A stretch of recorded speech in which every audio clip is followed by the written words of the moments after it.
నేను మాత్రం మా ఇద్దరు పిల్లల్ని క్వాలిటీ ఎడ్యుకేషన్ అందించే ఉల్లంపర్రు మాంటిసోరీ స్కూల్లో మాత్రమే చదివిస్తాను. ఇలా అన్నీ ఉన్న చోట మన పిల్లల్ని చదివిస్తేనే వాళ్ళకి మంచి భవిష్యత్తు ఉంటుంది. నాకు అన్ని నెంబర్ 1 కావాలి. అందుకే నా పెద్ద మనవరాల్ని అన్ని వసతులతో క్వాలిటీ ఎడ్యుకేషన్ అందిస్తున్న స్కూల్లోనే జాయిన్ చేశాను. ఏ స్కూల్ సార్ అది? ఉల్లంపర్రు మాంటిసరీ స్కూల్. క్వాలిటీ ఎడ్యుకేషన్ లో నెంబర్ 1, కల్చరల్ యాక్టివిటీస్ లో నెంబర్ 1, స్పోర్ట్స్ లో నెంబర్ 1, క్యాంపస్ లో నెంబర్ 1. అది మీ పిల్లల బంగారు భవిష్యత్తుకు మాది బాధ్యత. Hi children, this is Usha. Today I am going to say 10th class first lesson Barste Badal. It is a very important lesson for you for the examination view of 8 marks questions Sarams and 4 marks questions Kalpacha. First I am going to say about Kalpacha. Barste Badal करता के कवि है सुमित्रानंदन पंत जी. ये सुमित्रानंदन पंत का जन्म हुआ है 20 मई 1900 में है. He was born in 28 May 1900 और वे अल्मोड़ा जिला के कौसानी गांव में उनका जन्म हुआ था. Sumitranandan Pant he was born in 28 May 1900 in Almora जिला. He belongs to Kausani village.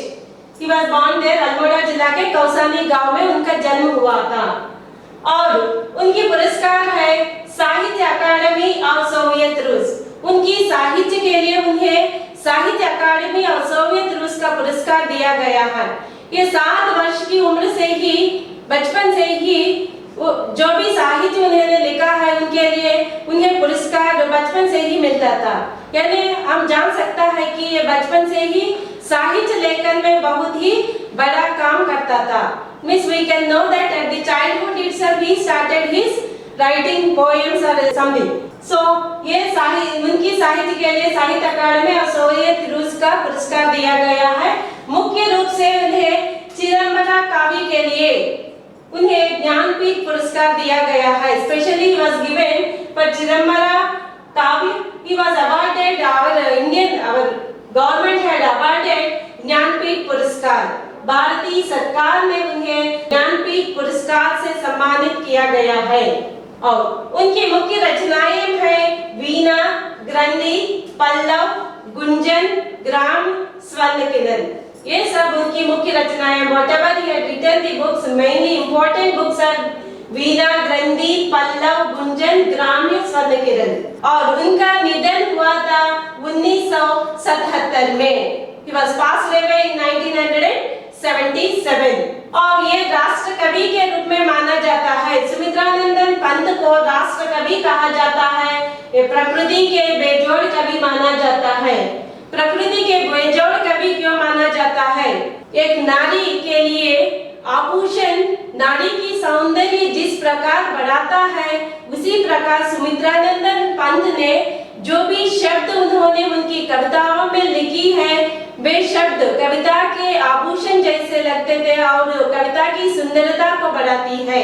Means whatever the words he had used in the poem, they are just like an ornaments in the poem and it gives the beauty for the poem. Just like he had compared there with the woman.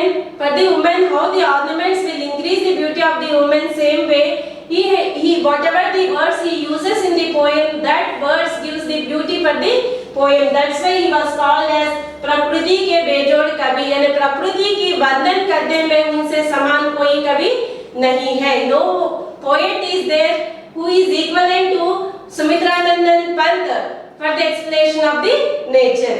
और ये सुंदर मधुर शब्द सजाकर कविता सौंदर्य को बढ़ाता है. जो भी शब्द उन्होंने कविता में लिखते थे वे कविता की सौंदर्य को बढ़ाती है. It increases the beauty of the poem. ये सुमित्रानंदन पंत के बारे में है और ये सुमित्रानंदन पंत प्रकृति की सौंदर्य के बारे में बताता है और इस पाठ बरसते बादल में श्रावण मास की महानता के बारे में बताया गया है. सुमित्रानंदन पंत ने इस पाठ बरसते बादल कविता में प्रकृति सौंदर्य के बारे में बताया गया और मुख्य रूप से सावन मास के यानी वर्षा ऋतु के बारे में ये कविता लिखा है. ये वर्ष श्रावण मास बहुत मनमोहक होता है. प्रकृति सौंदर्य में श्रावण मास का बड़ा मनमोहक होता है. ऋतुओं का रानी कहा जाता है. श्रावण मास को ऋतुओं का रानी कहा जाता है. ये मन को बाता है, बाना है, it attracts our heart. Means Shravan मास सबके मन को बाता है और ये श्रावण मास के दिनों में अधिक वर्षा होता है। वर्षा ऋतु के बारे में बताया गया है, वर्षा मास के बारे में बताया गया है और अधिक वर्षा होने से प्राणी मात्र को जीवन दान के रूप में ये पानी का उपयोग करता है। सभी प्राणियों के लिए जीवन धारा है और जीवन चक्र भी पानी के बिना नहीं चलता है। जीवन चक्र ये वर्षा के पानी से ही जीवन का चक्र चलता है और ये जीवन दाता के रूप में पानी हमारे जीवन में है। और धरती की प्राणी मात्र के सभी प्राणी पानी पर ही आधारित, सभी प्राणी पानी पर ही आधारित रहता है और सबके लिए पानी की बहुत ही आवश्यकता है। केवल धरती पर प्राणी है क्योंकि यहाँ पर धरती में पानी होने के कारण ही धरती पर प्राणी है। इसीलिए ये श्रावण मास में जो भी वर्षा होती है उस वर्षा से हमारे जीवन चक्र चलता है और सबको पानी मिलता है। पानी का बहुत ही उपयोगित होता है और इसे प्रिय ऋतु सबके लिए ये प्रिय ऋतु है, सबको ये आकर्षित करता है, इसीलिए सबके लिए ये प्रिय ऋतु है। इससे प्रकृति की शोभा बढ़ती है, यानी प्रकृति बहुत ही आकर्षक होता है और प्रकृति की सौंदर्य भी अधिक होता है। वर्षा होने से प्रकृति की सौंदर्य अधिक होता है और इससे वर्षा होने से हरियाली, प्रकृति में हरियाली भी बढ़ती है और सबके मन खुशी से आनंदित होते हैं। Means in Shravan Mass, whatever the rain we are having, so it will be attracted by the people. और it was called as the rainy season is called as ऋतुओं की रानी. It will attract us और ये it will give the rain water which is very important for the people who are living on the earth. And the life cycle is going on the earth only because of the water present on the earth.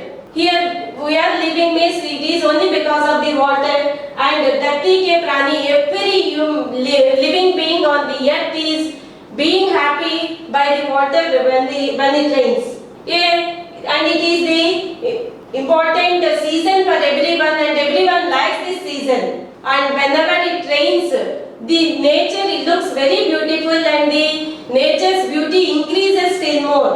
और the greenery also increases when it rains and everyone feels happy and everyone likes the rainy season also, mainly the children. बच्चे श्रावण मास को बहुत खुशी से आनंदित से ये आकर्षित होता है। चलो बच्चे, सुमित्रानंदन पंत के बारे में हमने जान लिया। सुमित्रानंदन पंत के बारे में 4 मार्क की प्रश्न की आने की संभावना है और सुमित्रानंदन पंत बरसते बादल कविता में पहला पद ये है कि छम छम छम छम मेघ बरसते हैं सावन के, छम छम छम गिरती बूंदे तरुओं से चमकर, छम छम बिजली चमक रही है गुरी में गन के, थम थम थम दिन के तम में सपने जगते मन के। इसका अर्थ ये है कि छम छम छम ये शब्द है, यानी वर्षा के शब्द। मेघ बरसते हैं सावन के, श्रावण मास के मेघ चमचम झमझम शब्द करते हुए बरसता है, यानी इट इज रेनिंग। श्रावण मास की वर्षा, the rain of the Shravan मास, it is having the sound of छम झम झम। यह कवि सुमित्रानंदन पंत ने प्रकृति सौंदर्य के बढ़ाने के लिए इन पदों का उपयोग किया है।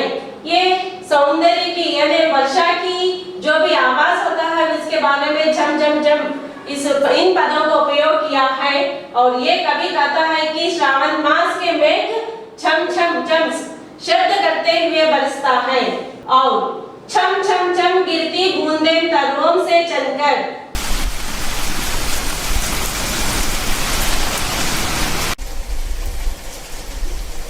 तरुओं यानी पेड़ों से जो भी वर्षा की बूंदें गिरती है नीचे, वे इस प्रकार की चमचम आवाज करते हुए धरती पर गिरती है। तरुओं से चनकर, तरुओं के चनकर, चन्ना means to touch, it touches the trees and it falls down. The water drops, the rainy drops falls down by touching the trees. When it is touching the trees at that time, the sound which we will get about that, it was said that cham cham cham गिरती बूंदें, यानी पानी की बूंदें तरुओं को चलकर, तरुओं को it touches the trees and it falls down. At that time, whatever the sounds we can hear about the importance of that sound, the beauty of that sound, he had said here. And next, चम चम बिजली चमक रही है उड़ के gun में, आकाश में आसमान में काले बादल मंडराते रहते हैं श्रावण के मास में। उस समय उन बादलों में भयानक शब्द होता है, उस शब्दों के बीच में चकाचौंध की चमक होता है, ये बिजली की चमक है। जो भी चमक हमें मिलता है वह बहुत ही मनमोहक होता है या रमणीय होता है। और उड़ के गन में, उड़ के यानी हृदय के, गन के हृदय से यानी मेघों के हृदय में जो भी चमक, चकाचौंध चमक मिलता है, उस चमक को हम चम चम बिजली चमक रही है उड़ के गन में। It means whatever the lightning we are getting when we are having a black clouds, at that time whatever the lighting we are getting, that lighting looks very beautiful. About that it was said in this line.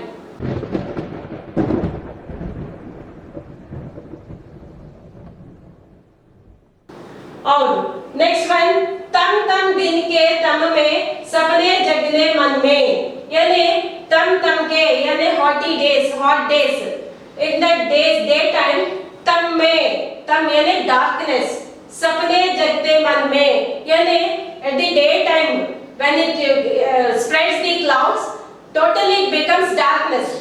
So at that time it looks, the climate or the nature looks very beautiful. Here the poet Sumitra Nandan Pant says that सपने जगते मन में, हमारे मन में कई प्रकार की सपने होता है। जब भी हम आसमान में काले बादलों को मंडराते देखते हैं, दिन में ही जैसे ऐसा लगता है कि वह रात हो गया, लेकिन वह उस प्रकार की प्रकृति सौंदर्य बहुत ही मनमोहक होता है। Means here the poet says the importance of the rainy season, and here when it rains, what the sound we will be having, and same way when the drops of the sound water falls on the trees, whatever the sound we get, same way the shining of the lightning in the sky at the cloudy days. And also he says that the cloudy days looks very beautiful and it attracts us, and the beauty of the nature here he has explained. पहले पद्य में सुमित्रा नंदन पंत ने प्रकृति का वर्णन किया है, और दूसरे पद्य में, दूसरे कविता में ये कहता है कि दूसरे कविता ये है कि दादुर टटर करते जिल्ली बजती जनजन, म्याव म्याव रे मोर पीऊ पीऊ चातक के गन, उड़ते सोन बालक अर्ध सुख से कर क्रंदन, गुमड़ गुमड़ गुर मेघ गगन में बनते गर्जन। यानी इस पद्य में प्रकृति के प्राणी वर्षा होने से किस प्रकार पुलकित होता है, प्रकृति के प्राणियों की खुशी के बारे में बताया गया है। इस पद्य में दादुर टटर करते हैं, दादुर यानी फ्रॉग, दादुर टटर करता है। वर्षा ऋतु आते ही दादुर की आवाज हमें सुनाई पड़ता है। It means when the rainy season comes, immediately we can listen the sounds of the frogs. जिल्ली बजती जनजन, जिल्ली यानी क्रिकेट्स, ये बजती जनजन, जनजन यानी continuously, we will be having sounds, मिलकर we will be having sounds of the Jilli continuously in the rainy season. एक खुशी से इस प्रकार की आवाज करती है। म्याव म्याव रे मोर, मोर मोर यानी पीकॉक, मोर काले बादलों को देखकर बहुत खुशी से आनंदित होता है और म्याव म्याव आवाज करते हुए ये नाचती है, यानी खुशी से काले बादलों को देखकर मोर खुशी से नाचने लगती है। It means the peacock dances with very happiness. Here the frogs will have the sounds in the rainy season, same way the crickets will have the continuous sounds, and here the peacock will have the dance by seeing the black clouds in the sky. पीवू पीवू चातक के gun, चातक यानी पक्षी का नाम है, puppy है, इसे puppy है भी कहा जाता है। ये चातक के गन, गन यानी group, the group of the चातक birds will have the sounds, पीवू पीवू करके आवाज करता है, खुशी से ये आनंद से ये पीहू पीहू की आवाज करती है, ये चातक के गन या पपी के गन, पपी है के गन। और उड़ते सोन बालक अर्ध सुख से कर क्रंदन, उड़ते सोन बालक यानी water birds, for example crane, kingfisher, such type of birds are known as सोन बालक। अर्ध सुख से कर क्रंदन, वर्षा की आगमन को देखकर, उस सौंदर्य को देखकर ये सोन बालक बहुत खुशी होकर ये आवाज करते हैं, खुशी का आवाज करते हैं। और गुमड़ गुमड़ गिर मेघ गगन में बरते गर्जन, गुमड़ गुमड़ कर यानी मंडराते हुए, गिर मेघ गगन में, मेघ आसमान में, मेघ मंडराते हुए झूमते हैं और नाचते हैं। और बढ़ते गर्जन, उससे हमें गर्जन मिलता है, we will get the sounds in the black notes which will spread in the sky. So इससे ये प्रकृति की सौंदर्य के बारे में बताता है। और धरती पर रहने वाले प्राणी मात्र अपनी मन मोह या अपनी आनंद को इस प्रकार प्रकट करता है। ये कवि के अपने भाव को इन शब्दों से, अपनी भाव को प्रकृति की सौंदर्य को बताया है। दूसरे पद्य में प्राणियों के अपनी खुशी के बारे में बताया गया है। और तीसरा पद्य यह है कि रिमझिम क्या कुछ करते बूंदों के स्वर, रोम सिहर उड़ते छूते वे भीतर अंतर, धाराओं पर धाराएं जलती धरती पर, रज के कन कन में त्रुन को पुलकावित दर। यानी इस पद्य में सुमित्रानंदन पंत ये कहता है कि रिमझिम क्या कुछ करते बूंदों के स्वर, यानी वर्षा की बूंदों के स्वर हमसे कुछ कहना चाहता है। यहाँ पर रिमझिम it means drizzling, small water drops will be there, no? So that water drops they wants to say something about the water drops want to say something to us. ये श्रावण मास की ये पानी की बूंदे हमसे कुछ कहना चाहता है। रोम सिहर उड़ते चूते वे भीतर अंदर, रोम यानी hair, the hair which is there on the skin. So ये रोम सिहर उड़ते हैं, यानी तो चूते ये भीतर अंदर, हमारे वर्षा के श्रावण मास को देखकर हमारे रोम सिहर उठते हैं। Means we will be excited towards that by seeing the rain. So धाराओं पर धाराएं धरती पर, यानी जब वर्षा की ऋतु में जब भी पानी बरसता है तब ये धाराओं के रूप में बहता है। Means when it rains, the water flows in the form of streams, धाराएं यानी streams, like the streams it flows on the earth. ये धाराएं जब भी ये धरती पर गिरता है, ये धरती की सौंदर्य को और भी बढ़ाता है और ये दृश्य देखने में बड़ा ही मनमोहक होता है। यानी by seeing the water flowing on the land, it looks very beautiful and that scene will be very attracted by us. So रज के कन कन में त्रुन को पुलकावित दर, यानी जो भी पानी वर्षा के रूप में धरती पर पड़ता है, ये रज के कन कन में यानी धरती के हर एक कण को छूता है और त्रुन को पुलकान्वित करता है। त्रुन यानी grass. So every part on the earth, the water falls on it and it feels very happy. ये बड़ा ही मनमोहक होता है। यानी जो भी वर्षा धरती पर गिरता है, ये धरती पर हर एक कण को ये छूता है और हर एक प्राणी को ये आकर्षित करता है। It touches every part on the earth and every part which is touched by it, it feels very happy by touching it. ये प्रकृति के जब भी ये पानी वर्षा की बूंदें धरती पर गिरता है, तब धरती की जो भी रमणीय सुवास होता है वह बहुत ही आकर्षक होता है। When the water drops falls on the earth, we will get a very beautiful smell from that. So here the poet explains the beauty of the rainy season and when it rains, how will be the nature about that it was said in the third poem.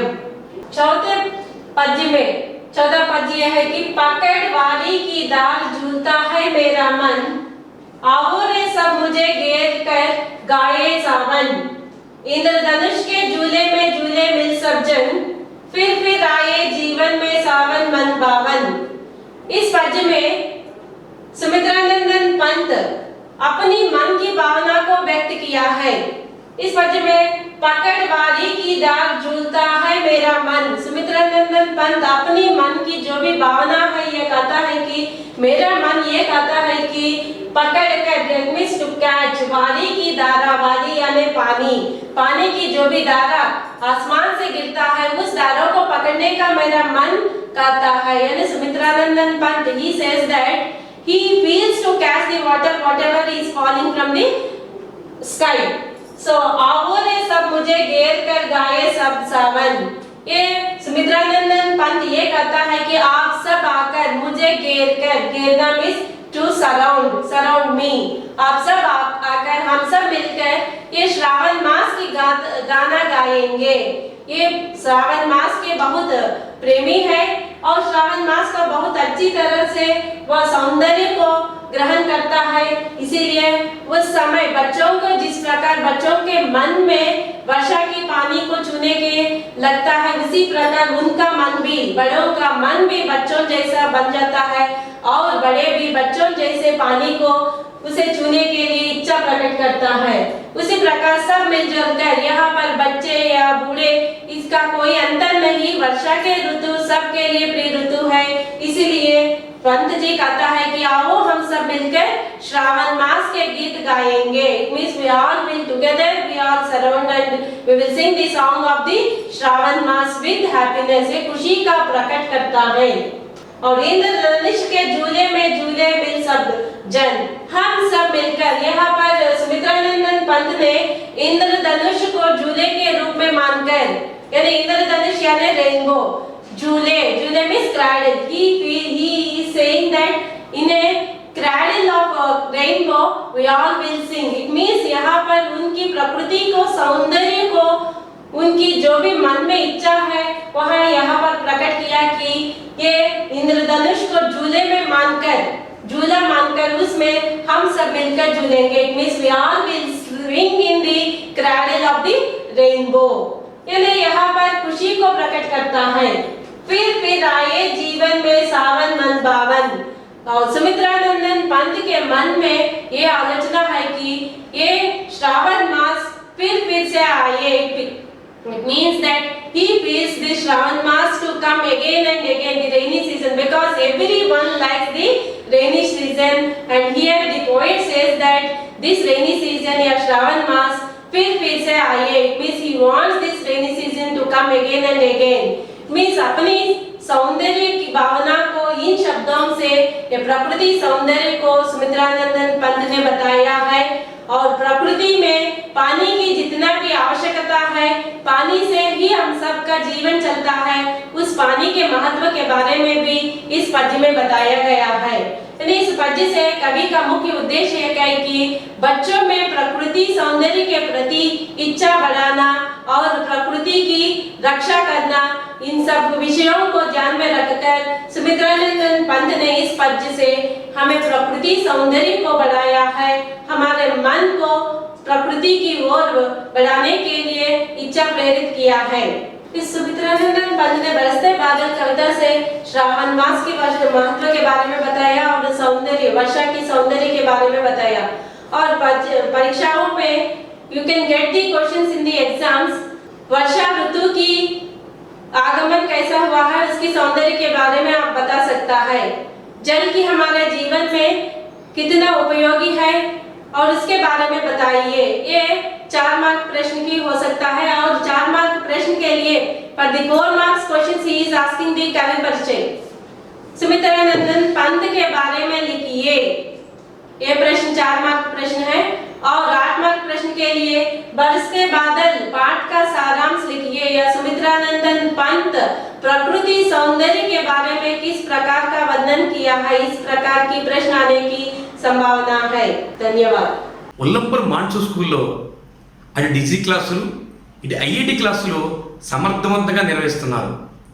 ఈ school నుండి 10 మంది డాక్టర్లు, 8 మంది chartered అకౌంట్లు, అనేక మంది IIT ఎన్ఐటిలో చదివిన ఇంజనీర్లు ఉన్నారు। అంతేకాదు ఈ విద్యా సంస్థల్లో 10 రకాల కాంపిటీషన్ ఎగ్జామ్స్లోని విజయకేతనం ఎగరేశారు। 4 స్టేట్ ఫస్ట్లు, 40 టాప్ 10 ర్యాంకులతో పాటు 13 మంది గోల్డ్ మెడల్ సాధించారు. ఒత్తిడి లేని విద్యను అందిస్తూ అటు జాతీయ స్థాయి స్పోర్ట్స్ ర్యాంకులతో పాటు ఇటు ఎడ్యుకేషన్ ర్యాంకులు సాధిస్తున్న ఏకైక విద్యా సంస్థ ఉల్లంపూర్ మాంటిసోరీ స్కూల్.